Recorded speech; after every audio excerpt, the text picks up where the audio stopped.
Okay, so what we're going to be looking at here today is section 1.6 in your book, which is called Valid Arguments. I just erased that. That's not what I was trying to do.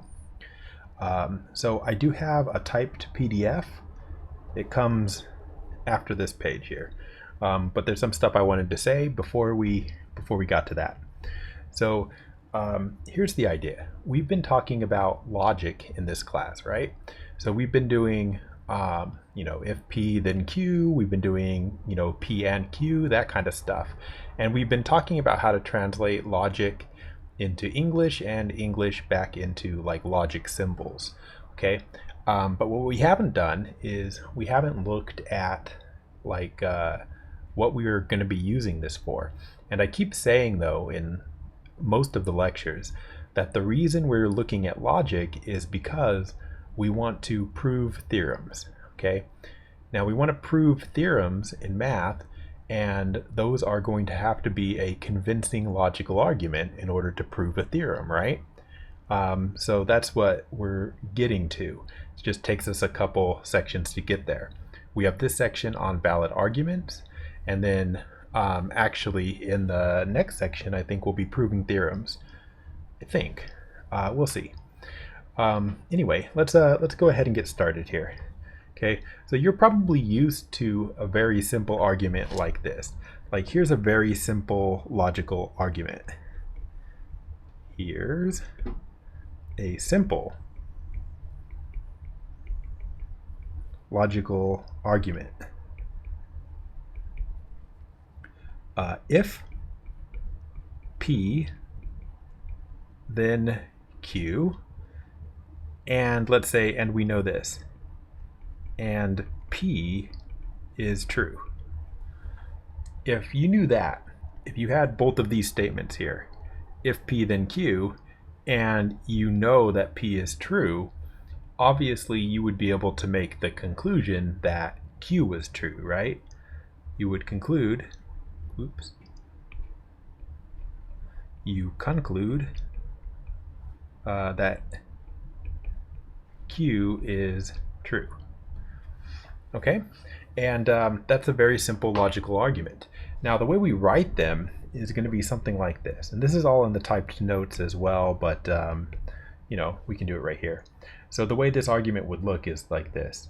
So we would write P implies Q somewhere, and then you don't say P is true, you just say P, like that. You put a line under it typically to indicate that you're done with the argument, and then at the bottom you put these little triforce of power there, and then Q, right? And so that's how you write an argument. And what we've got here are, above the line we have what we call premises. So that's its premise 1. This is premise 2. Should I have an E? I'm going to go with an E.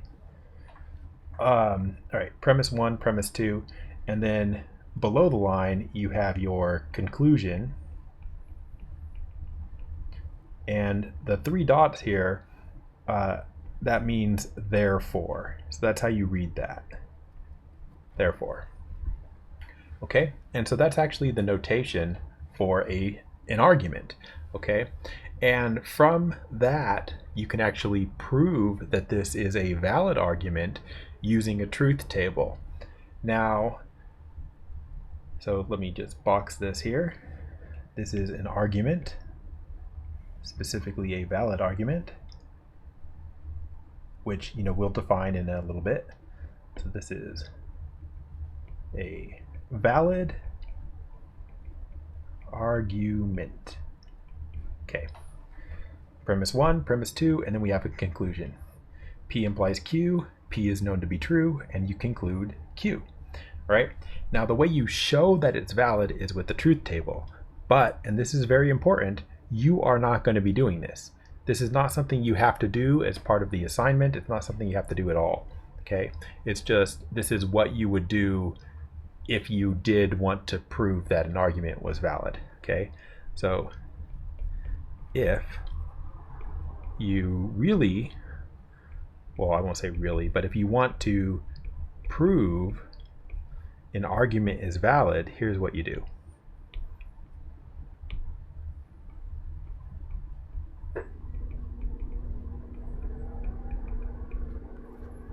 You make a truth table.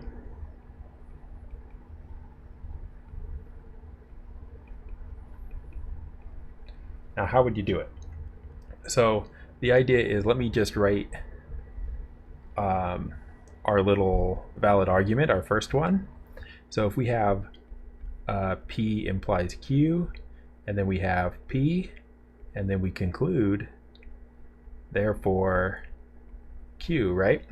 Then the truth table that you need is as follows. So the truth table for, basically you do this. You go premise 1 and premise 2, and you do that for however many you have. So like, I know we only have 2 here, but I'm gonna put like a third, just pretend we had a third, like that. And then when you get done with your premises, however many there are, you put an arrow, and then, or conditional statement, and then you put your conclusion here. Let me move this over here a little bit. So conclusion here. So the truth table for this kind of thing would have to be a tautology, which means always true.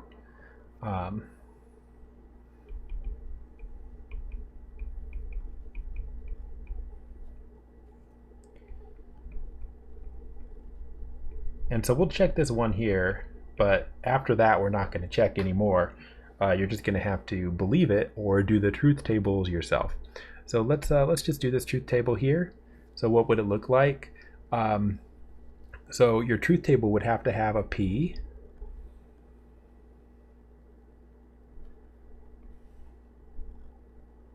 you would have to have a Q. What else would it have to have? It would have to have a P implies Q,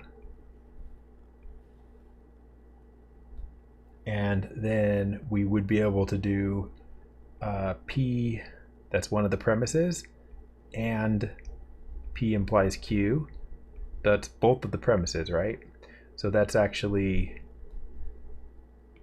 like this stuff, that's this, and then your conclusion here, right? We'll need the conclusion here, which would be Q. Well, we already have Q, right? So I guess what we would need is the whole thing. So we would need P and P implies Q, parentheses, parentheses, implies the conclusion, which is Q. And if this is valid, the claim is that this should be all true.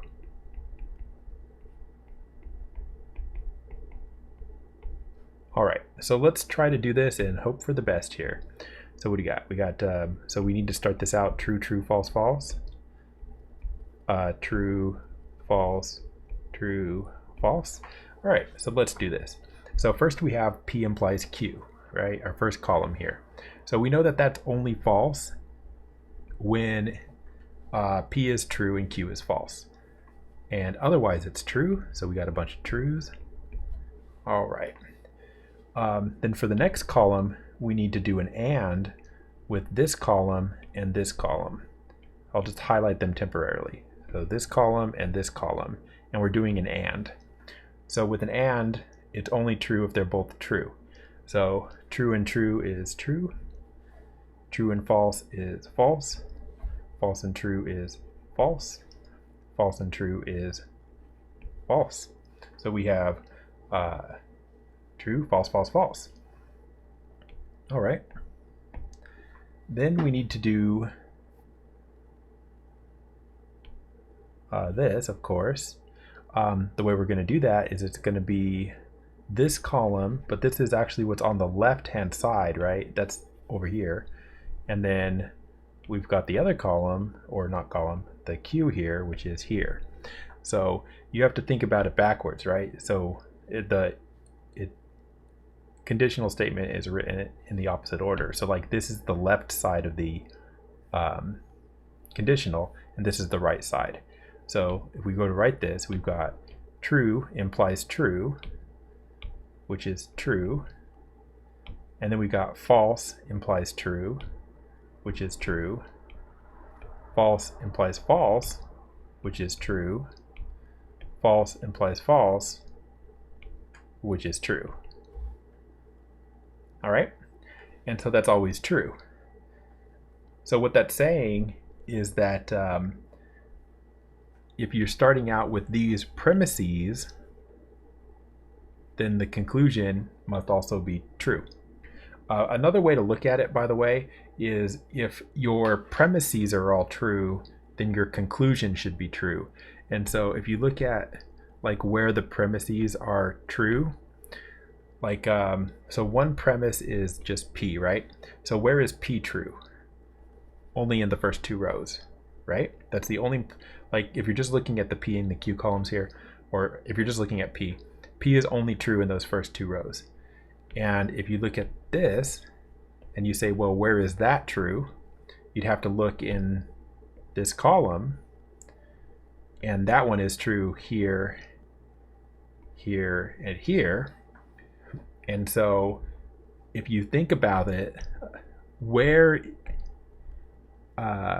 rows have both premises true? And if you look at them, there's only one row that has both premises true. It's only the top row, right? Only the top row.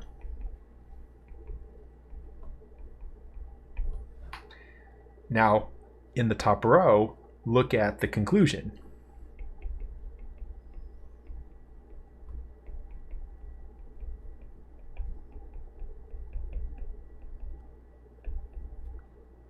So I'll highlight the conclusion in this color. Oops.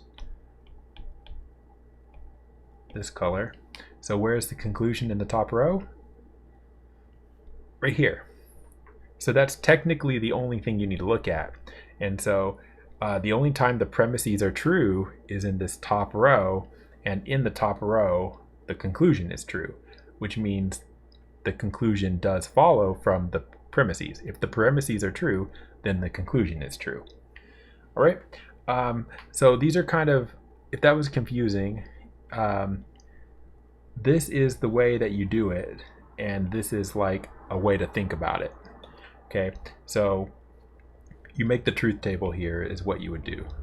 All your premises imply conclusion, and that should be a tautology if it's a valid argument. Okay, yeah, all right, so that's enough of that. Let's actually look at the lecture notes now, which say some of this, but not all of it. So, all right, so we can read this together here. Before we study proofs in the next section, we need to discuss whether an argument is valid. So now we get to stuff we already know. An argument is a sequence of statements that end in a conclusion. Conclusion is the final statement. Everything else is a premise. Premises. When we say an argument is valid, it's impossible for all the premises to be true and the conclusion to be false. All right, and then this is your book definition right here. Now, we looked at it in symbols, but you can look at a valid argument in English. So this is still the same structure here. If you have access to the network, then you can change your grade. And you do have access to the network. So of course, you can conclude you can change your grade, right? So that's the same exact logical idea that we had on the previous page here. Okay, and so here's the structure, and you'll see that we write it the way that we already talked about. What we haven't talked about yet is the name. So all of these logical structures have names. And so here's this one. So it's in Latin, and that's called Modus Ponens. At least that's how I've heard it pronounced. Maybe other people pronounce it other ways. But Modus Ponens. Okay? And what is it? It's this. That is Modus Ponens. Okay? Now, oh, okay, here it is. Okay. I didn't realize that I had this in here. I forgot. Now you can write modus ponens as a logical statement like this, make a truth table so we can see it's a tautology. So we actually did that already. So that's, here, let's be sneaky. I think we can do it. What if I just take all this and I duplicate it?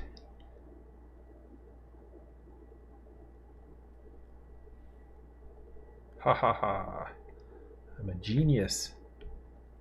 I always suspected, but now I know. Okay, so we're looking for the tautology, and so that's this right here. Okay, so that's what proves that it's a valid argument form. Okay, now then I'm just going to give you a bunch of rules. So these are in the book, section 1.6. You can look them up, but also they're printed here for your convenience. And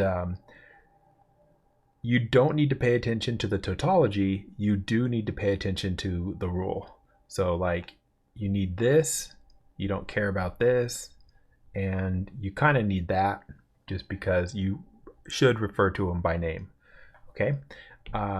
Now let's just look at a couple of these and see if they make sense. So that was modus ponens. The next one is called modus tollens, right? Modus tollens, and it's right here.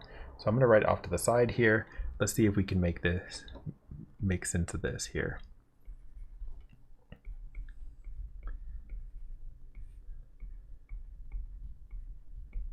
All right, so there is modus tollens. Now, modus tollens is actually just modus ponens with a, what's it called? Contrapositive involved, but we don't have to do it. We can just think of it this way and this will be fine. So the idea here is this, if I write out some words to explain it. So let's see. If P is true, that's what the second line says, right? The second premise. If P is true, then Q is true, right? But Q is not true by the first premise. But Q isn't true. So if Q isn't true, then P couldn't be true either.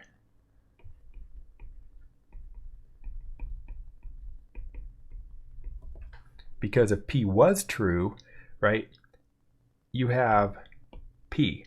If P was true, then Q would be true. But we know that Q is not true. So if Q is not true, then P couldn't be true, because if it was, that would imply Q is true, which it isn't. Okay? So that's the way to think of modus tollens. Now, again, you can think of the rules of inference until you understand them well, and that's great, but you don't actually have to understand why a particular rule is true in order to use the rule, right? Like, it doesn't matter if you have any idea why this should be the case, as long as you know that it is the case, as long as you can look it up. Okay, so those are our first two: modus ponens, modus tollens.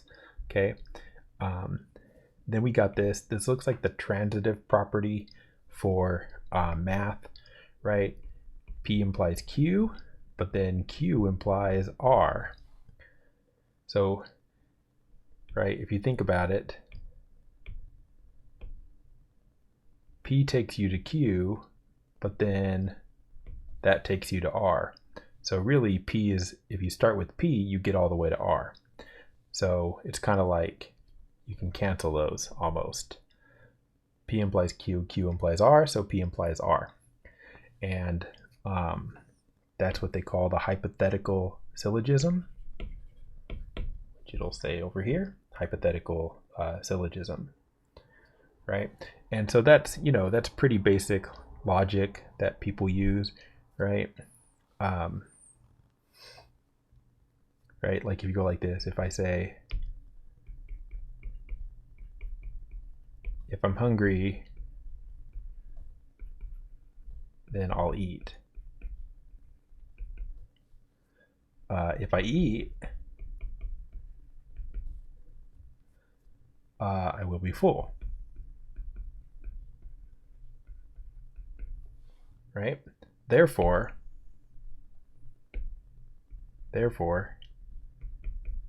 if I'm hungry, I should say like hungry now, then I will be full because I'm going to eat. Okay, so like it's that kind of thing. A gets you to B, B gets you to C, so really A gets you all the way to C. And that's called a hypothetical syllogism. Very, I don't know, easy to understand, I think. All right, let's look at the next one, the disjunctive syllogism here, I believe it's called. So look what you've got right here, P or Q. So remember what that means. It means one of those has to be true. P or Q is true. Think of it saying that, right? So P or Q is true, but P is false. So if P or Q has to be true, but P is false, then you know that the other one must be true.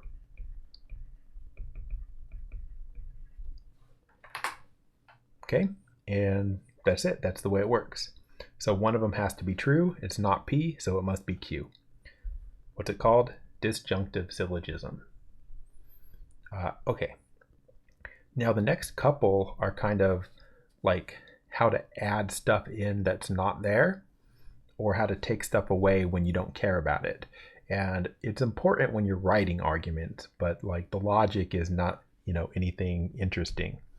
So like, take a look at this one here. So you have P is true, and the conclusion is P or Q is true. Well, sure, P or anything is true because P is true, right? Remember, like, you can read the next or the last line as one of, or at least one of. So the last line is at least one out of P and Q is true. But you already know for a fact that P is true from the premise. So you can just add or anything there and it works, right? So this could be anything. And it still works, okay? Now, why would you be doing that? Well, you would be doing that in an argument if you had something involving a P or a Q, or you thought you needed a P or a Q, but there wasn't one. So you need you want to make a Q appear in the problem out of nothing. This is how you would do it, okay? And that's called addition because you added in the Q, right? Now the next one's called simplification because we're going to be taking something away. So what do we got? This one says P and Q are true, and the conclusion is P is true, right? That's obvious, right? Both of them are true. P and Q are true. So of course, if P and Q are true, then P is true. Also, Q is true. The order doesn't matter, right? But okay, so that's easy, simplification. Then we got conjunction. So conjunction is just taking two things that are true and sticking them together. So if you've got, right, P is true, Q is true, then obviously you can conclude that P and Q are true. Simple, simple, called conjunction. Last one's the most confusing. but we will write it. So what do we got here? So this is saying, remember that's an or, so that's one, at least one of P and Q are true. Actually, you know what? That's not what I want to say. This one's not as hard to understand as I led you to believe. It is the hardest one though. But so just think about it this way. So these are our things that we know are true. Okay, so there's kind of two cases here. Two cases. Case one. So in case one, let's say P is true, because we don't know. But let's just say it is. Case one, P is true. Okay, now let's have, I'm going to number these 1 and 2 here so I can talk about them. So in case one, let's say P is true. All right, now if P is true, that would mean that not P is false.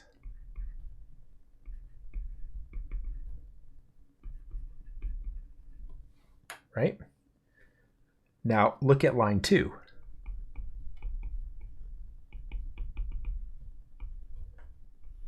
So line 2 says not P or R, right? Not P or R. Well, not P is false. So if not P is false, R must be the one that's true. So by line 2, R is true. All right, now I'm going to highlight that. R is true. That's one of the cases. Now the other case, so in case 1, R is true. Now the other possibility was that P was false. Oh, wrong thing. Oops, okay. So the other case was P is false. Well, if P is false, now look at line 1.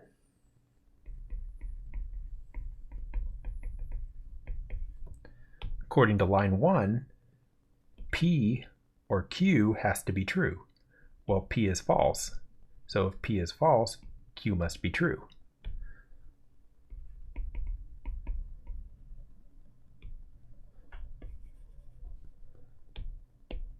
So combining these two things, we know that either case 1 or case true is either P is true or false, right?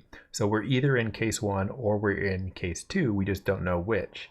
And so, oops, I did this wrong here. I just wrote it wrong here. Sorry, this right here is wrong, right? I said look at line 1, but then I pointed to line 2. So sorry. So P is false. Look at line 1. So if P is false, Q must be true. Sorry. So you know you're in case 1 or case 2 now. You don't know which one you're in, but what you do know is that either way, one of R or Q is true, right? Because in case 1, R is true, and in case 2, Q is true. So one of them is true, and that's what the conclusion is. That doesn't even look like it says true though, does it? Okay. So that's how that works. Again, you do not need to spend a lot of time thinking about why it's true. You just need to be able to recognize it when it happens. And so what you would be looking for to recognize it is, of course, the fact that you've got like a P and a not P. Like you're looking for that on 2 different lines. Okay, and what is it called? It's called resolution. Okay, so we just talked our way through most of these. The idea here is that you're becoming somewhat familiar with them, and now we're going to use them for stuff. So what are we going to use them? So you need to be able to recognize the rules of inference that are being applied, and also you're going to need to construct your own arguments. So You got to be able to deal with these. Okay, so example. State which rule of inference is the basis of the following argument. It's below freezing, therefore it is below freezing or raining. So we need symbols, right? So just do this, like F is freezing.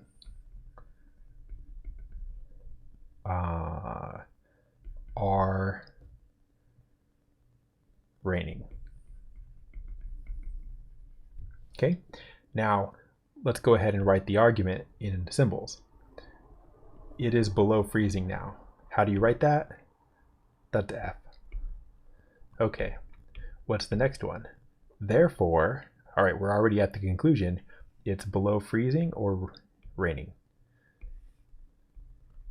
So conclusion, because that's what therefore means, it is either below freezing or raining. So that is the argument. So what argument is that? Well, that was the one where we started with something and then we added to it. You can look it up. That is addition, right? That's the structure. That's addition.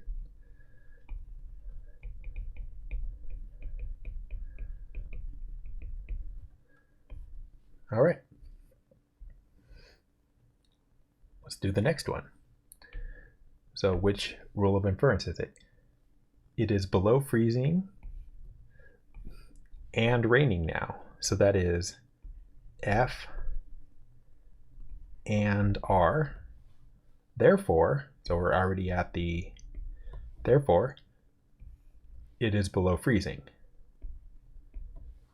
So we had F and R, and we conclude F. So what is that? Look it up. That is called simplification.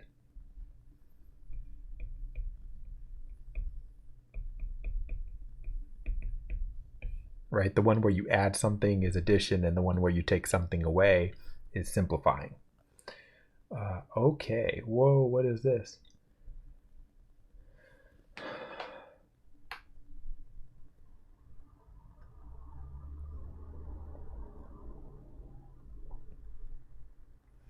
I don't think I'm going to do that in this lecture, actually.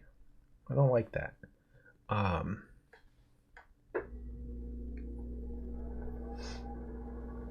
Yeah, this uses something that I don't have here. That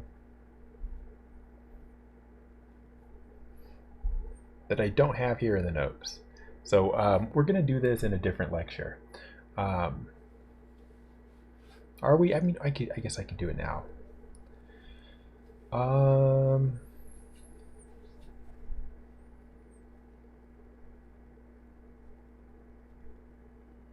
No, yeah, we're not doing this right now. Okay, we'll come back to this. However, what we are going to do is we are going to practice verifying whether or not something is a valid argument. Okay, so it looks like I don't have one written down. So 1 second for me to grab the book, move a chair, grab a book.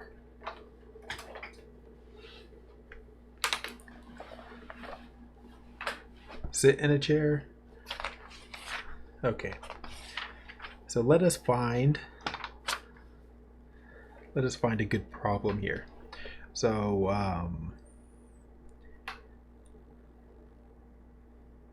okay.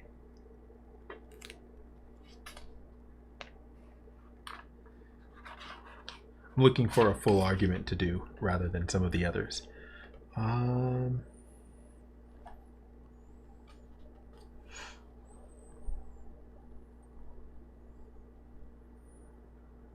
Okay, example. So let's see. Suppose we have this. Show. So I've got some hypotheses, which are just premises. One of them is this. Alan is a bad boy, or Hillary is a good girl. That's one premise, I'll say. Another one is going to be Alan is a good boy, or David is happy. Okay, these are weird. Imply, so show that these imply, what do they imply? Hillary, there's an extra L there. Hillary is a good girl.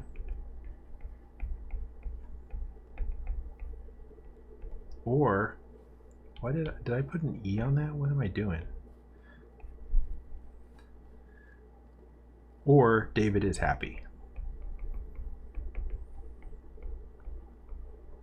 Okay, so that's a weird thing, but you don't have to think about the words very much. We only need to think about it as much.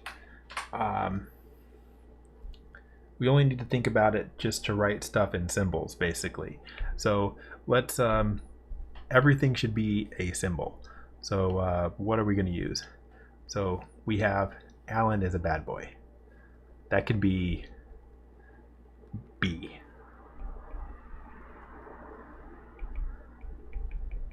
Alan is a bad boy. Sure, why not? I put an L there too. It says Hillary is a good girl. I'll spell it right here. Yay.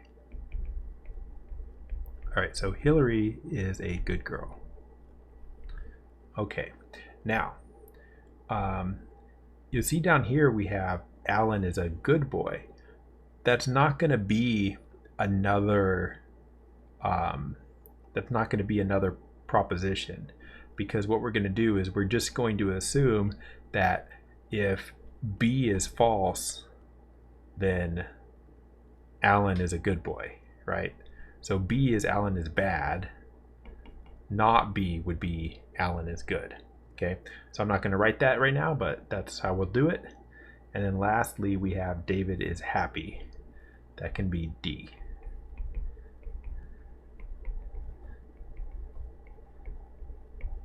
All right, now something you might get hung up on is like, well, I said H was Hillary is good. Shouldn't I go back and make it so B is Alan is good? If you want, but there's no reason to, okay? There's no reason why like we can't do bad for this one and good for this one. So don't get hung up on making things the same. Just however you wrote it is going to be good enough. Okay, so then what we're going to do is we're going to look at our argument here. So what is our first statement? So like this is our first premise and this is our second premise here. So Alan is bad or Hillary is good. So in terms of the symbols, Alan is bad or Hillary is good. And that's the first one. And I'm numbering them because a lot of these problems require multiple steps, okay? Next one, what's the next one? Alan is good or David is happy. Alan is good. Well, Alan is bad is B, so Alan is good is not B, or David is happy. That's D. And then we're supposed to show that it implies something, and forget what, I'm not going to look at that. I mean, I guess I can, but what you're supposed to do is you're supposed to look at this right here, and you should notice the B and then the not B, right? And let's go back and look at resolution. So the idea here on resolution, let me erase some of this stuff here, is this. If you've got P or not P, right, then you look at the other two things, the Q and the R, and the Q and the R are what your conclusion is, right? So it's whatever the two that aren't P and not P. Those are the conclusion. So when we come down here, what I would do is I say, oh, there's B and not B.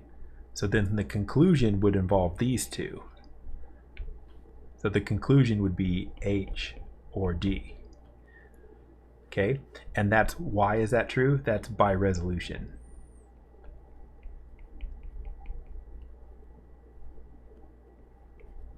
Okay, and you should be able to say that, like know what rule that you used. So what did we just conclude here? H was Hillary is good, right? Or D, and D was David is happy? Is that what we were supposed to conclude? Let's look. Imply Hillary is good or David is happy. Yeah, okay, so that was right. So that's what we were supposed to get to. So we did that problem correctly. Okay. Now that was only one line. That's only one line, and most of the problems you do in this section are not one line. Okay, so let me find one. It's surprisingly difficult. Like they don't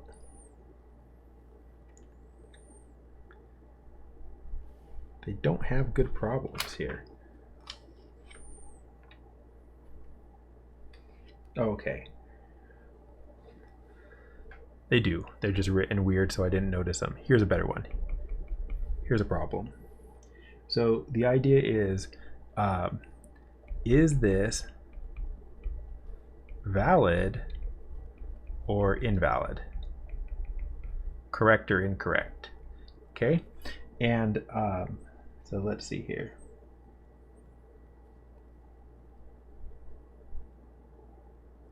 Well, that's still too short.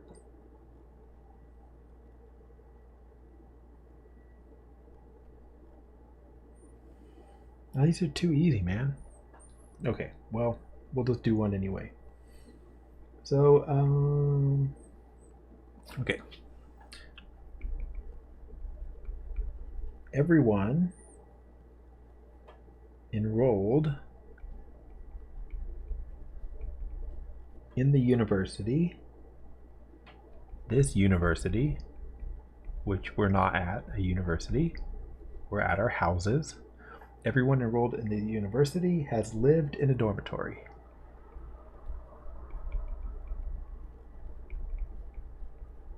I'm just gonna say dorm because I'm lazy. Mia has never lived in a dorm.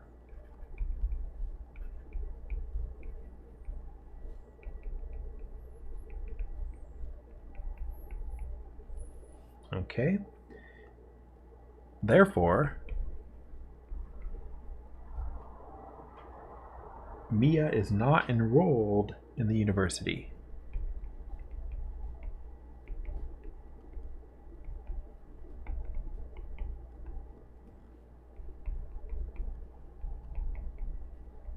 All right.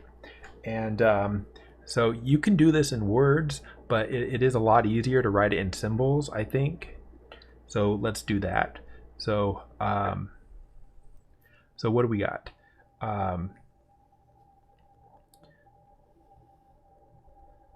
So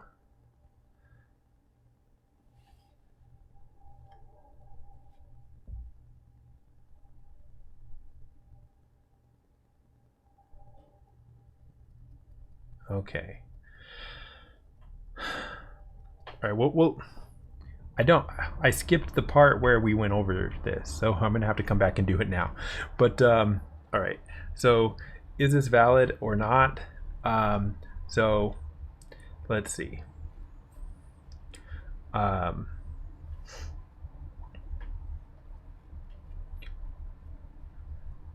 So what you would do is you would say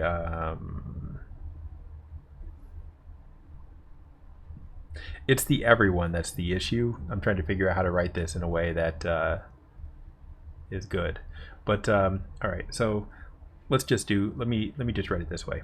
So so the first statement here: everyone enrolled in this university has lived in a dorm. That's like if E is enrolled in university, and I'm not going to deal with the everyone. I'm just going to say whoever it is enrolled in the university. Then let's do D has lived in a dorm.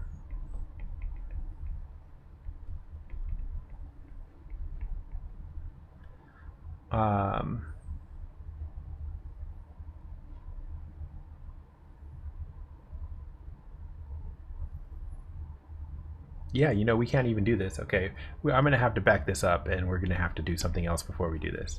All right, well, fair enough. So I'll move this out of the way, and then we'll come back to it.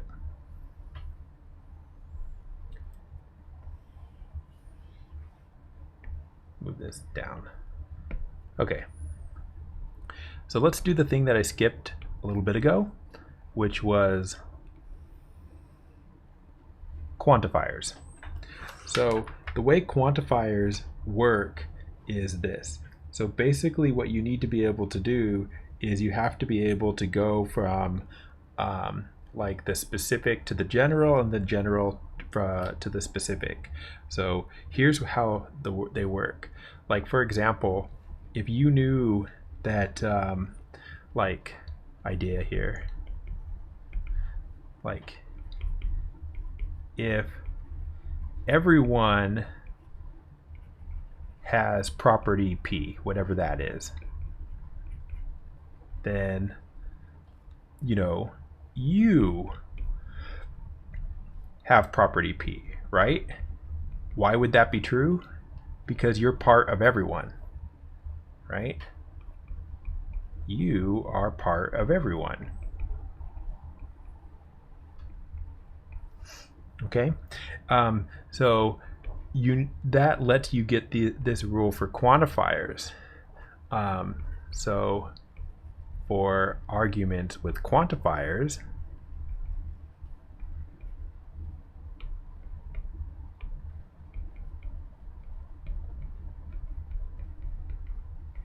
right? Quantifiers are these guys. For arguments with quantifiers, we would have this rule. So here's the rule. If for all x, P of x, so what that's saying is every x has property P, right? For all x, every x. So that says every x has P, right? Actually, I shouldn't say every x has P. I should say it P true for every x. That's the way to think of it. Then what would you be able to conclude?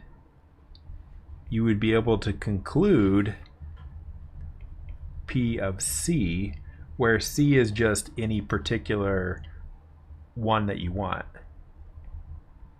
where C is anything, right? Because it doesn't matter what C is. If everything has property P, then C has property P. Okay, and so what this is called universal instantiation.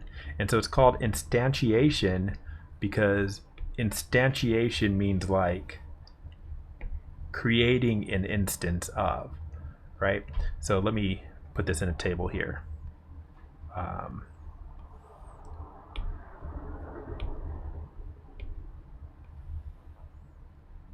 So what we got is a rule, and then let's put the name.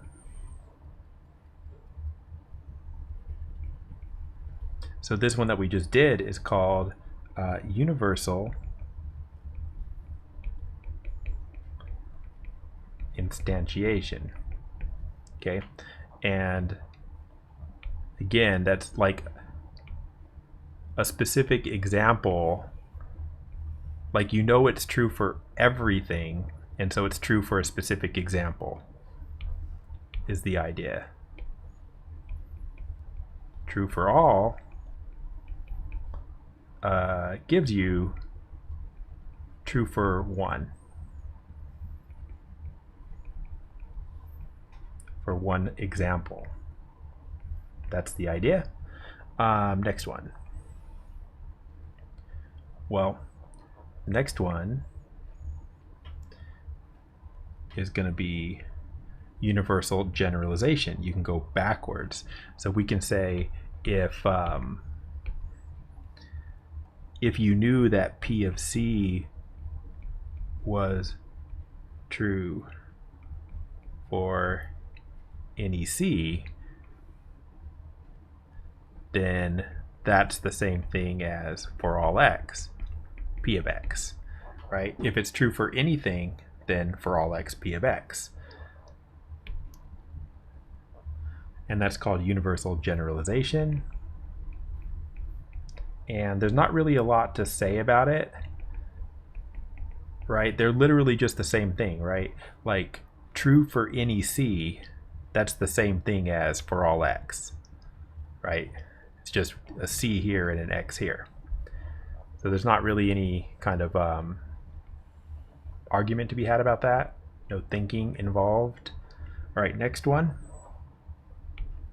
If you have there exists an x for which P of x is true, then you'd be able to conclude, it's not even really a conclusion here. The top line says there is some x where P of x is true, then that would mean that P of C is true for some C. And again, that's literally just the definition of the line above it, so there's nothing to it. And that's called existential instantiation. Existential instantiation. Not a good word. All right, last one. Now, if you knew that P of C is true for some C, then you would be able to conclude that there exists an x for which P of x is true. It's C, right? So again, there's no work here. This is just by definition. And this is called existential generalization.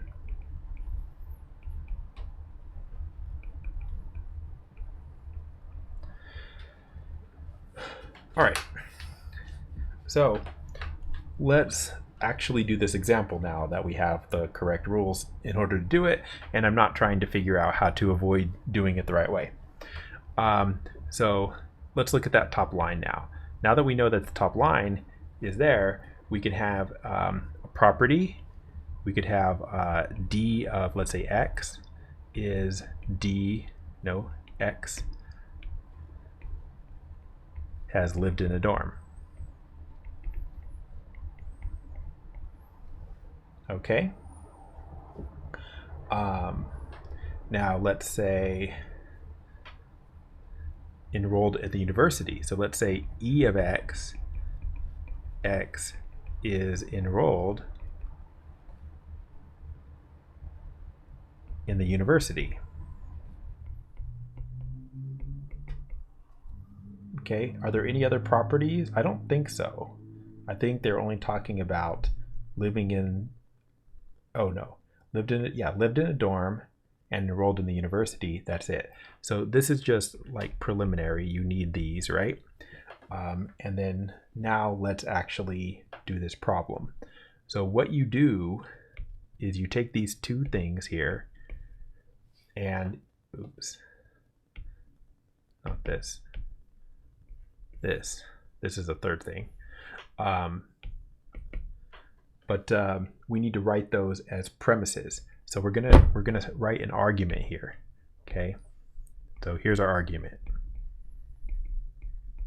So first thing we have is premise 1. So what does premise 1 say? Everyone enrolled in the university has lived in a dorm. Everyone enrolled in the university has lived in a dorm. So that's saying for all x, what's x? X is just people. Okay. So for all x, for all people, if you're enrolled in the university, so that's E of x, then you've lived in a dorm, right? So for all x, enrolled in the university implies lived in a dorm. That's your first one right there. Now your second one, what does it say? Mia. We have an actual person. Mia has never lived in a dorm. How would I write that? Well, the way I would write that is, well, x has lived in a dorm is d of x, but this is d of Mia. Okay.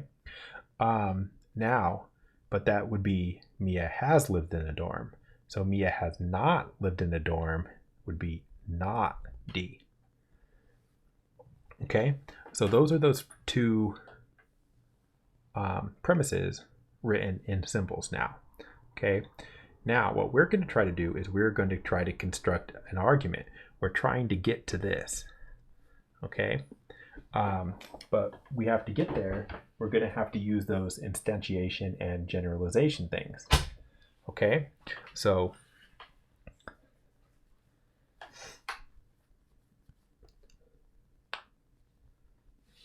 let's see if we can do it. So we have not d of Mia. So Mia is a specific example of a person, right? So what we've got is one of these. Let me point to it. So we have some property for some c, right? We have a specific example of something.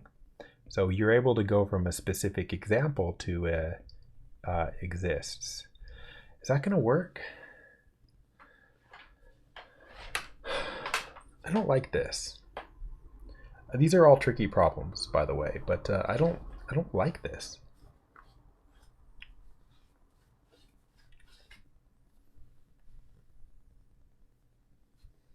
Okay, well let's take a look here. Because I don't want to go from not d of Mia to there exists a person who has not blah blah blah. That's not right. But also I don't want to write it out this way.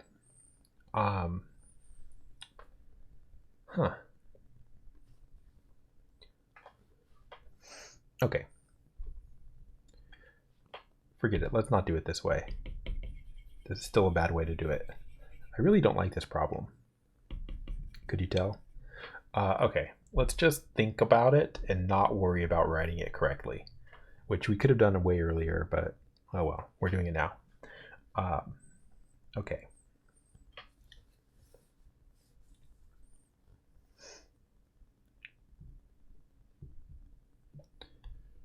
Yeah, so forget Mia's name, right? So what do we have?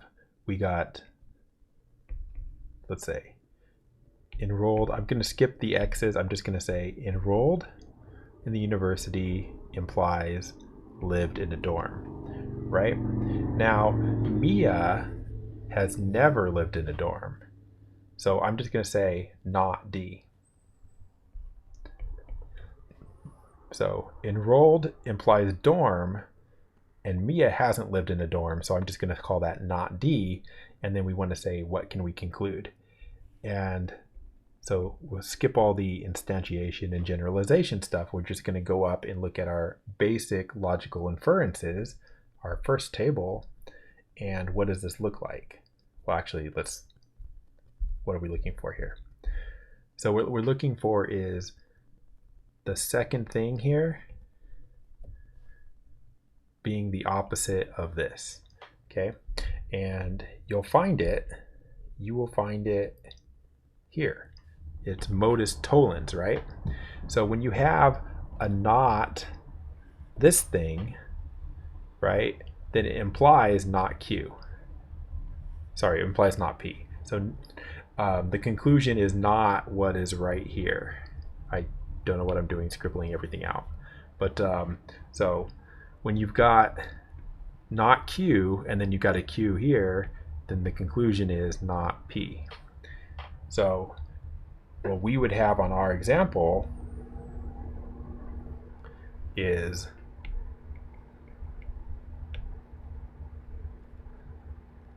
not E. All right. So, what is that? E was enrolled, right? So in this case, we were talking about Mia. Mia was or is not enrolled.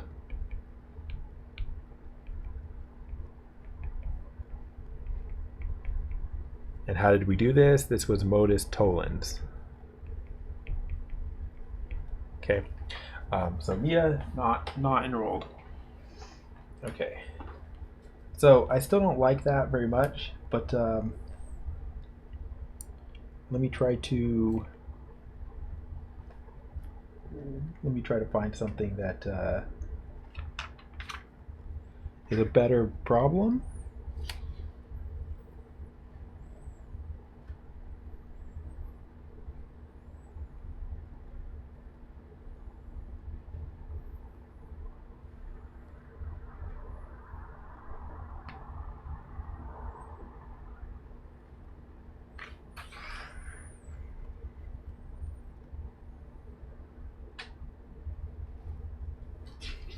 Sorry, should be talking, but these are really terrible. Like there's problems in the book in the examples that are just not in the problem set, and I really wanted the ones that were in the examples to be in the problem set, and they are not. Okay, here's an example. This is a real example. This one will work, I guarantee it. Okay, last thing here. So,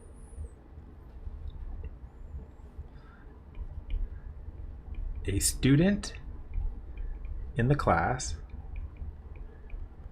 has not read the book.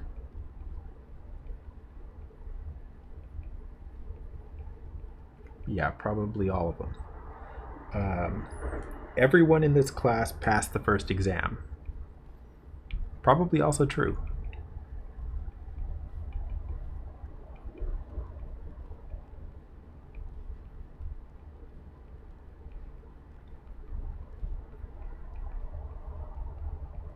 Okay. And we want to show that this implies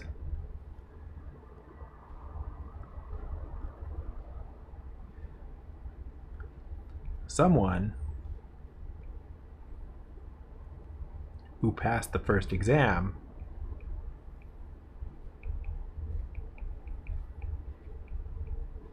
has not read the book.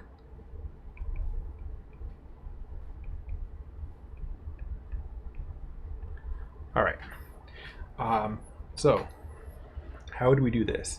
Well, what you've got to do is, like what we started doing on the previous problem and abandoned, you've got to list out a bunch of stuff. So like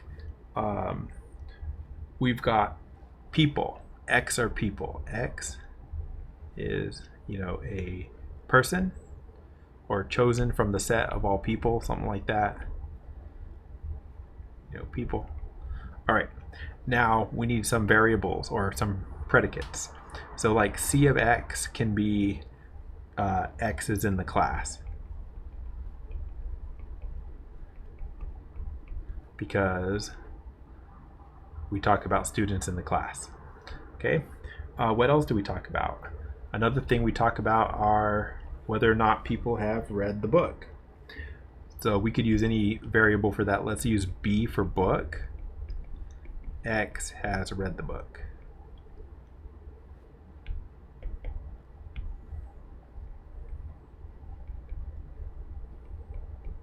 Okay, what other things do we have?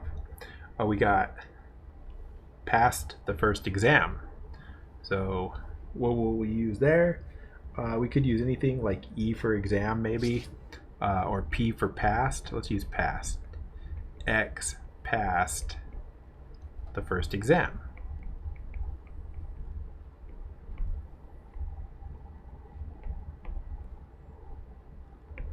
Pen stopped working there, sorry.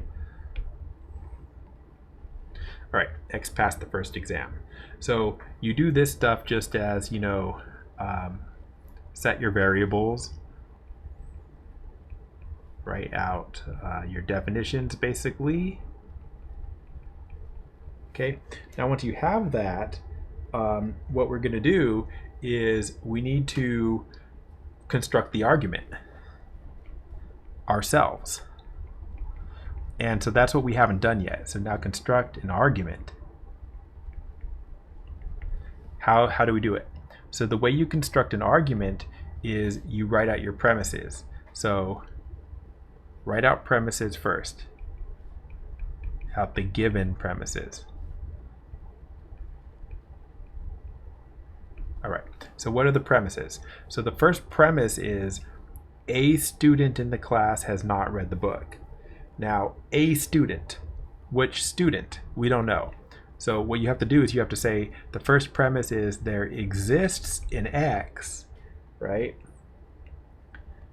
And what's true about them? Well, X is all people. So they're in the class and they have not read the book. So they're in the class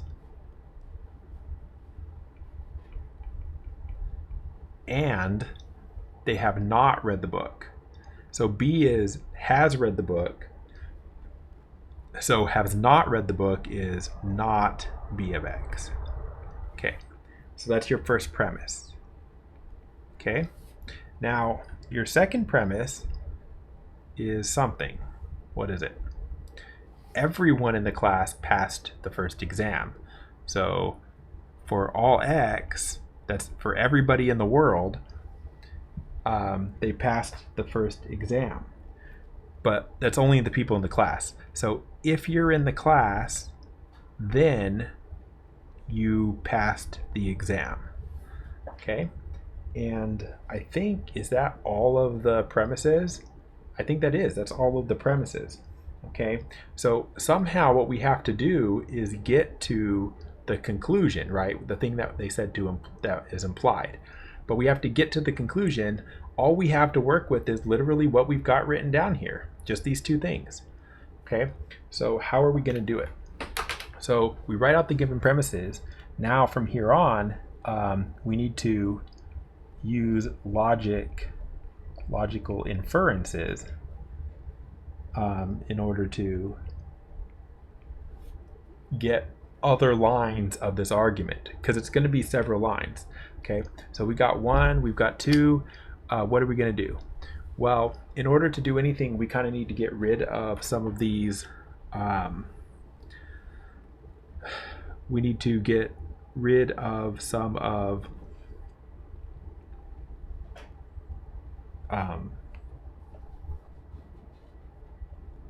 like the for all and the exists, that kind of thing. So we need to use universal or existential instantiation to deal with this. Okay, so let's look at the first one first. So there exists a person where they're in the class and they did not read the book, right? Which person? Well, I don't know which person, but I know that there is a person. And so using universal instantiation, right? Let me look up here.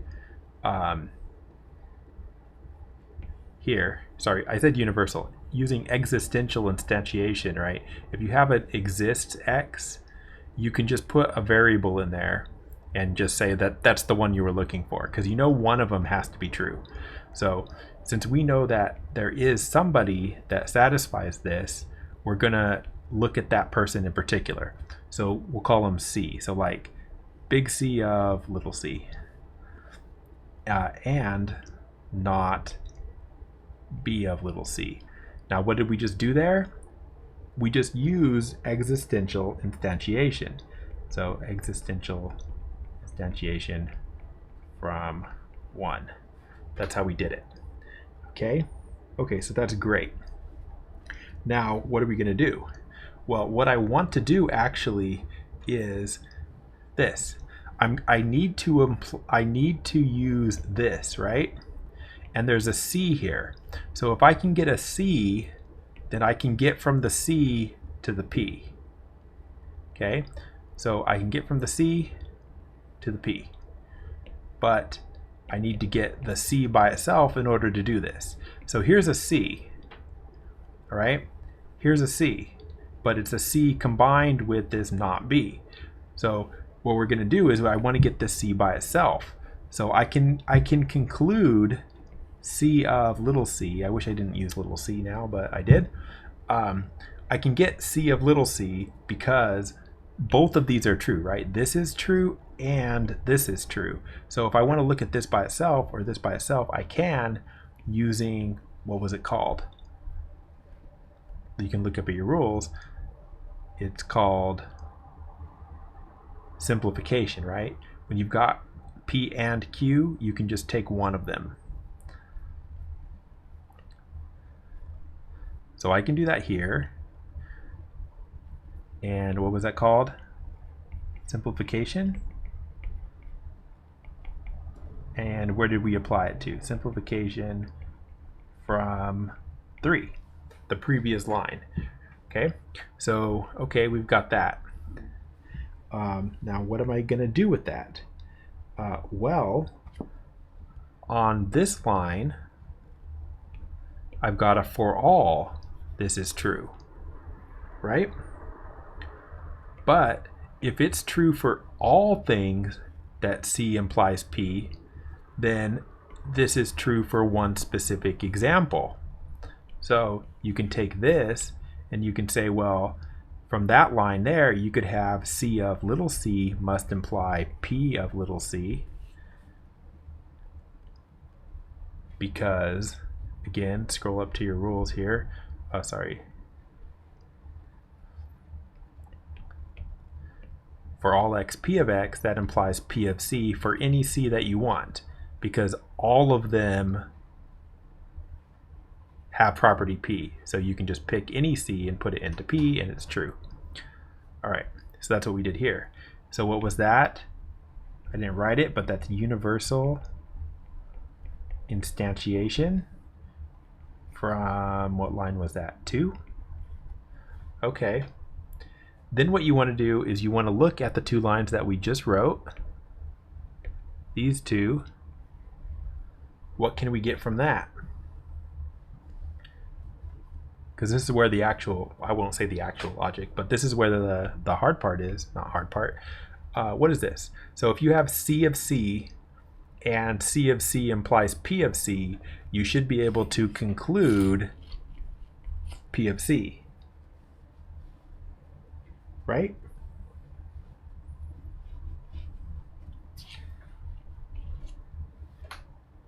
And what is that called? Look up at your rules.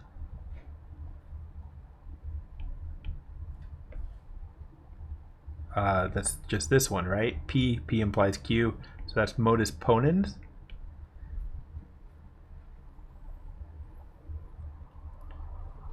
So that's Modus Tollens. From which lines? Looks like 4 and 5 are what we called them. Okay, great. Now, what are we trying to get to? We're trying to get to, basically what we're trying to get to is somebody who passed the first exam has not read the book. So we're trying to get to, like, there exists an X such that P of X and not B. So that's what we're trying to get to. Okay, so right now we got P. So we got P of C. Do we have not B? Okay, we need a not B somewhere.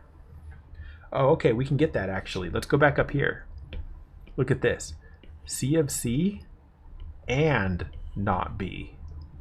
Both of these are true. We already took this one by itself right here, but we could take this one by itself as well, right? Not B of C by itself using simplification. So let's do that. Let's do not B of C, and that's simplification.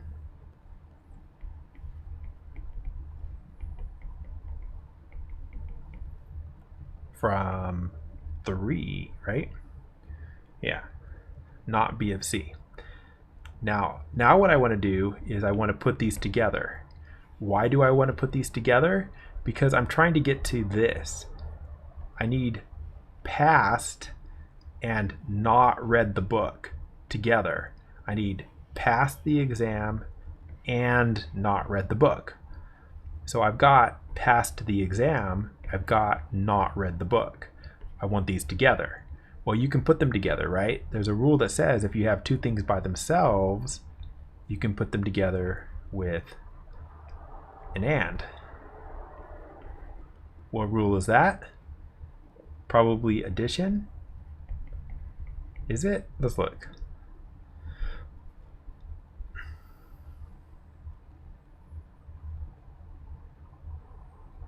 No, it's conjunction. I got the name wrong. Right? P, Q, P and Q. Conjunction, they call that. My bad. All right, so this is wrong.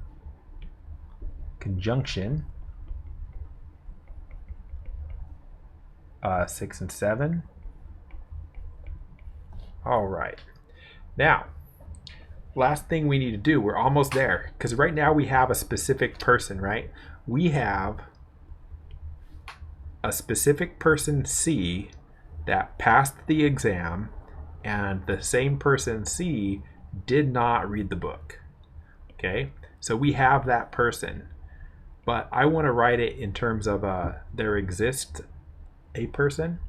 So look back here, and just if you've got a property that holds for some C, then you can switch it back to X's basically and put there exists, right? This is a specific person C, like this is John. John didn't read the book. And then if John didn't read the book, you can say, well, there exists a person without naming them that didn't read the book. Okay, so you can go from a specific example to a there exists.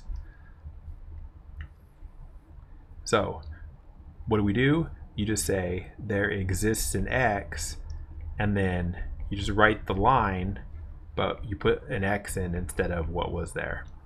And that is called existential generalization, right? C was a specific person, a specific example, and this line says that there is an example, but it doesn't have the example written, right? X is not the example person. Okay, and this is actually, we're done, because this right here, if you translate it into words, says the following. It says there is a person that, and what does the person satisfy? P of X. That means they passed the exam.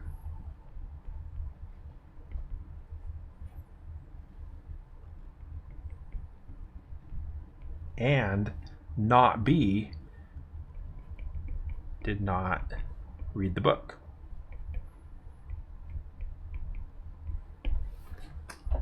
And that specifically was what we were asked to show. Someone who passed the first exam has not read the book. So that's tricky, right? That's tricky. They only gave us those first two lines, and we had to use logic to get all the way down here to the bottom.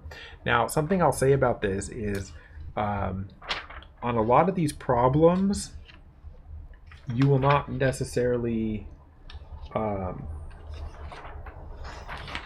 like you won't know how to get to the answer in the fastest way. So what you do is, rather than heading directly towards the answer, you just keep writing stuff that you're able to prove, and then you're hoping that eventually you stumble across the solution to what you're actually trying to do.